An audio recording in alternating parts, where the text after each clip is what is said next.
well known to you. She's the co-director of the International Action Center, and we've worked together for many years, especially in Iraq.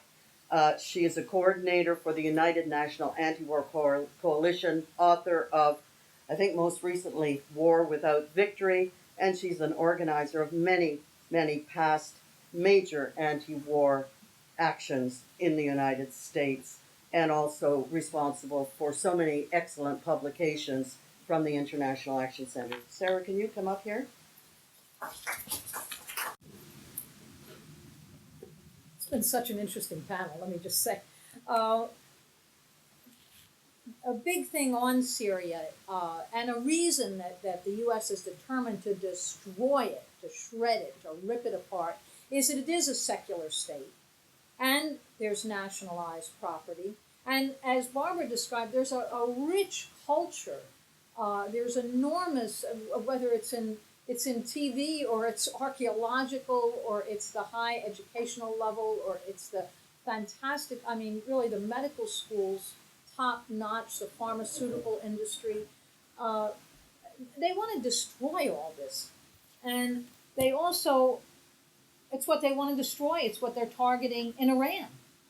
The idea of a country using its oil wealth for its own development and the development of the culture and the educational level of the people, and a huge improvement in life expectancy, a big cut in child mortality. That's big accomplishments. But the very fact that Syria, it's an example to the whole region, could be a multi-ethnic, multi-religious, multicultural, secular state. And it's secular. See, and the U.S. response has been how to bring in intolerant religious fanaticism, and fund it and use it as a battering ram against any kind of progress. I wanted to address a question on Turkey.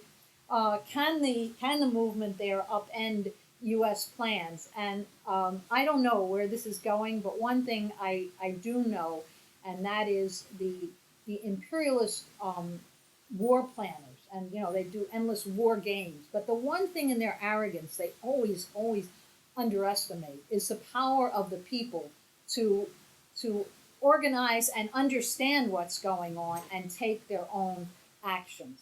So something is happening in Turkey that really will be certainly a counterweight. How powerful a one, we don't know. I wanted to comment on what Amanipo said.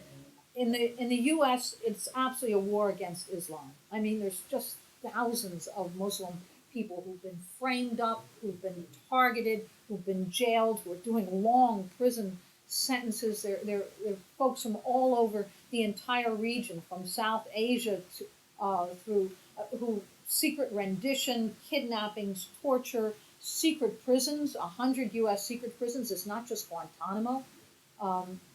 Guantanamo, 92%, this is by U.S. own estimate, had no connection to anything. It was just like a barter deal. So there's a war against Islam in the U.S. and throughout the region. But there's another thing going on, and it's that the U.S. is trying to refigure what was an Arab versus Israel struggle, Arab versus Zionism, into a Sunni versus Shia, to make and to divide the region, to say to the Sunni, your enemy is not Israel, your enemy is the Shia, and to try to break it up that way. And I want to make my ending comment on what Joe Lombardo said. It is a question of, will the anti-war movement survive? And it only will happen if it understands U.S. wars today. And it's being fought very, very differently. There was a very exciting development yesterday, and we're going to have this out on the internet. There was an important demonstration in Los Angeles, and they issued a very clear statement on Syria, on U.S., NATO, and Israeli war on Syria, oppose U.S., NATO, Israeli war on Syria. And it's signed by a whole number of organizations that are national organizations based in LA, but very much this was a demonstration where UNAC played a big role in pulling together these forces and also in helping sort of launch this statement that's also been signed by the Arab Americans for Syria, by the Answer Coalition, by the Peace and Freedom Party, and School the Americas Watch, the International Action Center, by a whole number of groups, Union of Progressive Iranians, and so on. So having clarity, even in one meeting, one big demonstration among forces, and trying to grow that will be very important in understanding the wars today, taking a clear stand, and pulling others in.